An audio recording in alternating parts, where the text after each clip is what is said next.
Sir, जो NTPC के द्वारा 2 दिन का जो सेमिनार एक आयोजित किया गया है, इसका मकसद क्या है और इसका क्या प्रायोजन रहा? इसमें किसने भाग लिया और किस तरीके से इसमें क्या उपलब्धियाँ इसकी रही?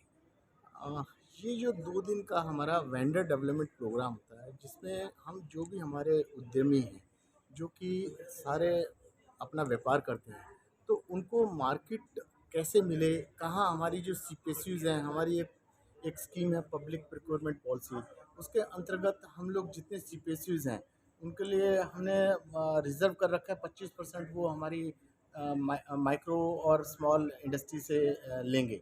तो उस सब चीज़ों की जानकारी देने के लिए ये 2 दिन का हमने आयोजन एनटीपीसी के साथ किया है। एनटीपीसी ने बताया यहाँ कि भई हम लोग को किस-किस चीज़ की प्रिक्वायरमेंट की ज़रूरत होती है और उनका सिस्टम क्या है, क्या-क्या सामान वो मतलब लेते हैं साल भर में। उन सब चीज़ों की जानकारी यहाँ दी, कैसे खरीदा जाता है ताकि उद्यमियों को ये पता लगे कि ये चीज़ें एनटीपीसी खरीदता है या ये और दूसरे सीपीएसयूज़ खरीदते हैं। तो उस वजह से कि यहाँ पे सारी जानकारी एक छत के नीचे उनको मिल जाए और फेस टू फेस और बी टू बी इनकी मीटिंग हो जाए, तो जो भी समस्या या जो भी कारण जो कि उनके नहीं पहुँच पाए एनटीपीसी तक या और कोई सीपीएसयूज़ तक, वो सीधा वहाँ तक पहुँच जाए।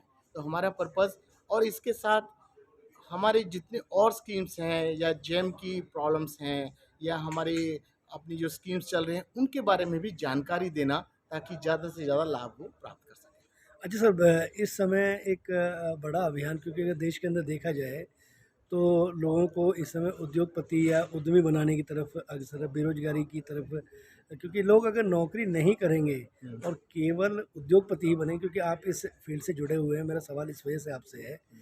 तो जो नए एंटरप्रेन्योर्स जो आ रहे हैं, उनके अंदर कौन सी 3 बड़ी क्वालिटी होनी चाहिए? देखिए, आज आज के समय में जो कि हमारे मतलब भारत, अगर हम ये मान के चले जब हमारा भारत आज़ाद हुआ उस वक़्त हमारे पास कोई ऐसी व्यवस्था नहीं थी कि हम इंडस्ट्री को क्या शुरू से हमने खड़ा किया। आज जब 91 के बाद जो हमारे मार्केट ओपन की गई, ग्लोबलाइज़ेशन हुआ, उस सारी चीज़ों को क्योंकि आज हमारे पास वो कैपेसिटी है, हमारे जो नए यंग एंटरप्रेन्योर्स हैं, उनके अंदर इतने शार्प एजुकेटेड एंटरप्रेन्योर हैं, वो लोग उस हर चीज़ को कर सकते हैं जो कि विश्व स्तर पे की जा रही हैं। और सबसे अच्छा उदाहरण है, अभी हम चाँद पर पहुँच गए और चाँद के जो रॉकेट को ऊपर ले जाने के लिए भी जो पार्ट्स हैं वो भी हमारी एमएसएमई ने बनाए हैं। तो इसका मतलब है कि हमारी एमएसएमई या हमारी कोई भी इंडस्ट्री जो यहाँ काम कर रही है वो विश्व स्तर के प्रोडक्ट्स को भी बना सकती है। इस वजह से हम उनकी कॉम्पिटिटिवनेस बढ़ाने के लिए, ग्लोबलाइजेशन बढ़ाने के लिए ये सारी चीज़ों के लिए प्रोग्राम, इस टाइप के प्रोग्राम करते हैं ताकि उनको हमारी स्कीम्स के बारे में पता लगे और उनको अपनी कैपेसिटी के बारे में पता लगे हम क्या कर सकते हैं। कभी कभार हमें उनकी अपनी शक्ति को भी याद दिलाना पड़ता है, उनको जागृत करना पड़ता है कि यस आप बहुत कुछ कर सकते हैं।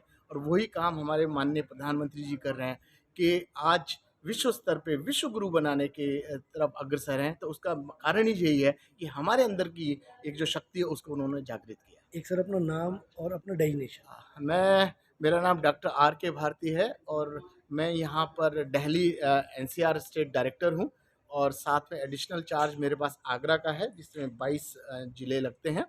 और यहाँ का जो भी डेवलपमेंट का काम या फैसिलिटेशन का काम है वो सारा दिल्ली का, आगरा का और एनसीआर का, ये सब मेरे ऑफिस के द्वारा किया जाता है।